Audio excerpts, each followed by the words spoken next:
ঠাকুরের চরণে আমার শতকোটি প্রণাম। লক্ষ্মী স্বরূপিণী বড়মার চরণে আমার শতকোটি প্রণাম। পরম পূজ্যপাদ শিশি বর্ধার চরণে আমার শতকোটি প্রণাম। বর্তমান আচার্যদেব দাদা চরণে আমার শতকোটি প্রণাম। ঠাকুর পরিবারের প্রত্যেককে চরণে আমার প্রণাম। এখানে উপস্থিত ঋত্বিক দেবতাকে আমার প্রণাম। যাজক কর্মীকে আমার প্রণাম। দাদাদের আমার প্রণাম। ভক্তিমতী মায়েদের আমার প্রণাম। ছোটদের বলার কোনো অভ্যেস নেই, কিন্তু এখানে দাদা আমাকে বলার জন্য বলেছেন। ঠাকুরের কিছু বলতে পারা খুব ভাগ্যের ব্যাপার, তাই এখানে এসে যে আমি কিছু বলতে পারবো আমি ভাবতেও পারিনি। ঠাকুরের তো অনেক কিছু বলার আছে, কিন্তু অত কিছু বলার ক্ষমতা বা সাহস কোনোটাই আমার নেই। আমার জীবনে ঠাকুরকে নিয়ে যে অলৌকিক ঘটনা ঘটেছে সেটা শুধু আমি বলতে চাই। 2004 সালে আমাদের দীক্ষা হয় ঠাকুর বাড়িতে দেওঘরে। দীক্ষার আগে আমার স্বামী প্রচন্ড পরিমাণে অসুস্থ এবং পুরো মাতাল ছিলেন। তিনি আজ ঠাকুরের দয়ায় পুরোপুরি সুস্থ। তিনি আজ এখানেও আছেন। ঋত্বিক দেবতার মাধ্যমে যে আমরা ঠাকুরের সঙ্গে যুক্ত হই, তার মাধ্যমে ঠাকুর যেন আমাদের সমস্ত কিছু দায়িত্ব নিয়ে নেন। তাই সেদিন আমরা দেওঘর গেছি 2004 সাল। তখন আমার জীবনটা যেন অথই জলে ভাসছে, একদম সেই জলের মধ্যে খড়কুটোর মতো ভেসে যাওয়ার মতো অবস্থা। ঠাকুর তখন দয়া করে যেন হাত ধরলেন আর সঠিক পথ দেখালেন। আমাদের পরিবারে কেউ দীক্ষিত ছিলেন না। আমার স্বামীর এক বন্ধুর মাধ্যমে সে বন্ধু দীক্ষিত ছিলেন। সেই বন্ধুই এক প্রকার জোর করে আমাদেরকে নিয়ে যান, তাদের সঙ্গে আমাদের ঠাকুর বাড়ি যাওয়া। সেখানে যেদিন যায় তারপরের দিন আমাদের 10টার সময় বলে দেওয়া হয় যে দীক্ষা দেওয়া হবে। ঠিক টাইম মতো আমরা ঠাকুর বাড়িতে দীক্ষার জন্য উপস্থিত হয়েছি, বা ঋত্বিক মাধ্যমে আমাদের দীক্ষা হয়েছে। তারপরে একটু ঠাকুর বাড়ি ঘুরেছি, দুপুরবেলায় আনন্দবাজার করেছি। করে আমরা যে জায়গা পেয়েছিলাম সেখানে একটু বিশ্রামের জন্য আমরা উপস্থিত হয়েছি। তা আমরা সবাই তো খুব ক্লান্ত, সারাদিন ঘুরে করে তারপরে আমরা সবাই ঘুমিয়ে গেছি। আমার স্বামী প্রচন্ড অসুস্থ ছিলেন। তিনি নিজে ঠিক মতো এতটাই অসুস্থ ছিলেন যে ঠিক মতো চলাফেরাটা একটু অসুবিধা হতো, আর একটু অন্যরকমও ছিলেন। ঠাকুরের সেদিনই সব নাম তিনি পেয়েছিলেন, বা আমরা সবাই পেয়েছিলাম। তারপর আমরা একটু বিশ্রামের জন্য ওখানে আছি, আমরা সবাই ঘুমিয়ে পড়েছি। আমার স্বামী কখন বেরিয়ে গেছে আমরা কিন্তু কেউ জানি না। আর সেবারে আমাদের প্রথম দেওঘর যাওয়া, আমরা কিছুই চিনি না, রাস্তাঘাট আমাদের সবই অচেনা। তাই আমরা ওখানে কিছুক্ষণ পর, ঘন্টাখানেক পর যখন আমরা জেগেছি, ঘুমিয়ে গেছিলাম, তা দেখছি উনি নেই, সবাই আছে। ওনাকে খোঁজা হলো, ওনার বন্ধু তিনি যেন খুব ব্যস্ত হয়ে পড়লেন। তিনি চারিদিক খুঁজলেন, প্যান্ডেল, কিন্তু ওকে কোথাও পেলো না। ঘন্টার পর ঘন্টা কিন্তু পেরিয়ে যাচ্ছে, কিন্তু ওকে পাওয়া যাচ্ছে না। আর তখন তো ফোনেরও ব্যাপার ছিল না যে ফোন করবো বা কিছু। আমরা সব বসে আছি, প্রার্থনা টাইম চলে আসছে, কিন্তু ওর কোনো খোঁজ নেই। আমরা প্রার্থনাতেও যেতে পারছি না, শুধু ওর জন্য অপেক্ষা করছি। অনেক পর সন্ধে হয়ে গেছে, তখনও দেখছি হন্তদন্ত হয়ে পুরো গা উস্কো ফুস্কো, চুল পুরো গায়ে ধুলো লেগে ও ফিরছে।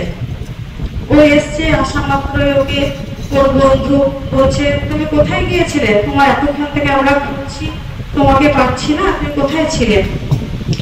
না তো আমি তো জানি না আমি কোথায় ছিলাম। আমি অনেক দূর চলে গেছিলাম, রাস্তা চিনতে পারছিলাম না।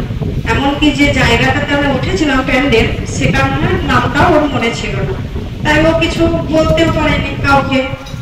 তা অনেকটা দূরে সে একটা গাছতলাতে বসেছিল, জানে না যে ও কি করবে, ও নিজেও জানে না। এমন সময় দেখেছে এক রিস্কা নিয়ে এক বয়স্ক ভদ্রলোক রিস্কা নিয়ে সাদা ধুতি পরে গায়ে একটা গেঞ্জি, তিনি এসে ওনাকে ধরে রিস্কায় বসিয়েছেন। নিয়ে আমরা যেখানে আমরা যেখানে ছিলাম সেখানে ওকে এনে আমরা যে জায়গাতে আছি তার কিছুটা আগে ছেড়ে ওকে বলেছে, তুমি এই রাস্তাটা দিয়ে যাও, দেখো তোমাদের বাড়ির লোক ওখানে আছে। ও চলে আসছে। কিছুটা আসার পরে ওর তখন মনে হয়েছে যে আমাকে তো রিস্কার ভাড়াটা দিতে হবে। 2-4 পা গিয়েছে, এমন কিছু নয়। তারপরে যখন পিছন করে সে ঘুরে ভাড়া দেওয়ার জন্য ওনাকে ডাকবে, তখন দেখছেন ওখানে কেউ নেই, কোনো ব্যক্তিও নেই, কোনো রিস্কাও নেই। তাই তিনি ওখানে কিছুক্ষণ দেখেছেন, ওকে পায়নি, দিয়ে যেখানে আমরা ছিলাম সেখানে উনি গেছেন। তারপরে ওকে সব ওর বন্ধু যখন বললো যে তুমি কোথায় গিয়েছিলে, তোমাকে আমরা খুঁজছি, তো ও বলছে আমি তো কোথায় গিয়েছিলাম জানি না, কিন্তু আমি মদ খুঁজতে গিয়েছিলাম, আমি মদের দোকান কোথায় আছে সেটা খুঁজতে গিয়েছিলাম। আর সেটা খুঁজতে খুঁজতে আমি বহুদূর চলে গেছিলাম, আমাকে এরকম এক বয়স্ক মানুষ আমাকে রিস্কায় চাপিয়ে এখানে দিয়ে গেল। সেটা তো একটা মানে ওর বন্ধু বললো বা ওখানে যারা সবাই ছিল সবাই অবাক হয়ে গেল। ঠিক আছে, তারপরে তো ওটা হয়ে গেল। তারপর আবার ও তো খুবই অসুস্থ, তখন শুয়ে পড়লো কিছু খেয়ে, আর বেরোতে পারলো না। তারপরে রাত্রের বেলায় একবারে আমরা আনন্দবাজারে গেলাম। আনন্দবাজারে গিয়ে আনন্দবাজার খাওয়ার জন্য দাঁড়িয়ে আছি, প্রচুর ভিড়, আমরা দাঁড়িয়ে আছি, আমার স্বামীও দাঁড়িয়ে আছে। হ্যাঁ, তারপরে কিছুক্ষণ দাঁড়িয়ে থাকার পর ও মাথা ঘুরে কিরকম একটা মানে হয়ে গেল, আমরা এবারে ভয় পেয়ে গেল।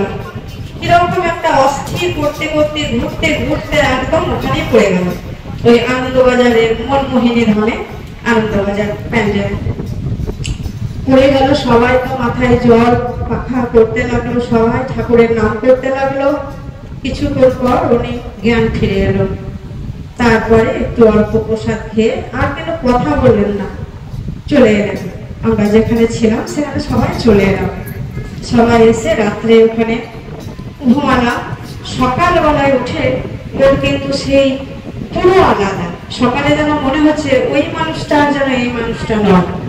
তার চালচলন, তার কথাবার্তা, উঠে উঠে তিনি আগে কি করে ইষ্টবৃত্তি করতে হবে, সেই দিন তো আমাদের মানে প্রথম ইষ্টবৃত্তি করা। আগের দিনে তো শুধু দীক্ষা নিয়েছি, ইষ্টবৃত্তি তো কোনোদিন করিনি, সেদিন প্রথম ইষ্টবৃত্তি করা।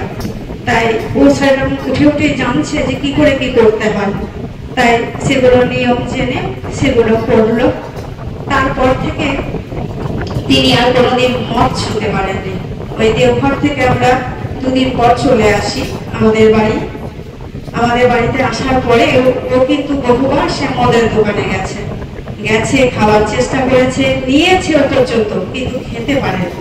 ও যতবারই খেতে গেছে ও যেন একটা মানে মনে হচ্ছে যেন খেতে পারছে না, ওকে যেন কেউ খেতে দিচ্ছে না, কাঁদছে। তাই ও 2-4 দিন গিয়ে ব্যর্থ হয়ে তারপর আর ওদিকেই যায়নি। তারপর ঠাকুরের দয়া দিন 15 পরে ওর হঠাৎ ওর মনে হলো যে আমার যেন আমিষটাও আর ভালো লাগছে না। হ্যাঁ, তিনি তখন বাড়িতে 2-1 দিন খেতে গিয়ে বমি করে ফেললো, আমিষ খেতে গিয়ে বমি করে ফেললো। তারপর সে সিদ্ধান্ত নিল যে না, আমি আর আমিষ খাবো না, আমি সস্তায়নে নেব। তাই যেদিন ওর মানে মত হলো যে আমি নেব, কি আশ্চর্য, তারপরের দিনে আমাদের যে ঋত্বিক দেবতা আমাদেরকে দীক্ষা দিয়েছিলেন, তিনি তার পরের দিনেই যেন ভোরবেলাতে আমাদের বাড়ি এসে হাজির। তার কিন্তু আসার কোনো কথা হয়তো ছিল না, জানি না কেন ঠাকুরের কি দয়া তাকে পাঠিয়ে দিয়েছেন। তিনি ভোরবেলায় খুব ভোর, তখন সবে মাত্র আমরা প্রার্থনা, সবে আমাদের তখন নতুন, আমরা তো প্রার্থনা ঠিকঠাক জানি না, কিন্তু করছি। দিয়ে তখন ঋত্বিক দাদা এসছেন, উনি জিজ্ঞাসা করছে যে সস্তায়নে নিতে গেলে কি করতে হবে। তা ও বললো কিছুই করতে হবে না, তুমি কি কিছু খেয়েছো? বললো না। তাহলে তোমাকে আমি আজকে এখনই সস্তায়নে দেবো, তুমি চান করো। তাই উনি চান করে রেডি হলেন, আমাদের সেই ঋত্বিক দেবতা ওকে সুস্থ এনে দিলেন। এখন ঠাকুরের দয়া ও খুব ভালো, আমরা সবাই ভালো আছি। ঠাকুরকে নিয়ে যে কত ভালো থাকা যায়, হ্যাঁ, সেটা আগে বুঝিনি। ঠাকুরের সঙ্গে শুধু যুক্ত হওয়া লাগে, তাই ঠাকুরকে কিছু দিতে হয় না, শুধু ঠাকুরের সঙ্গে যোগ হওয়া। আমরা যেদিন সবে দীক্ষা নিয়েছিলাম ঠাকুরকে কিছুই দিইনি, শুধু ওই 25 পয়সা প্রথম অর্ঘ্য তুলে ওই দীক্ষাটা নিয়েছিলাম। তাতেই ঠাকুরের কত দয়া, আমাদের প্রতি ঠাকুরের কত ভালোবাসা, এটা যে আমরা ঠাকুরের কাছে পাচ্ছি এটাই আমাদের অনেক। আমরা এখন ঠাকুরকে ধরে খুব ভালো আছি। জয় গুরু।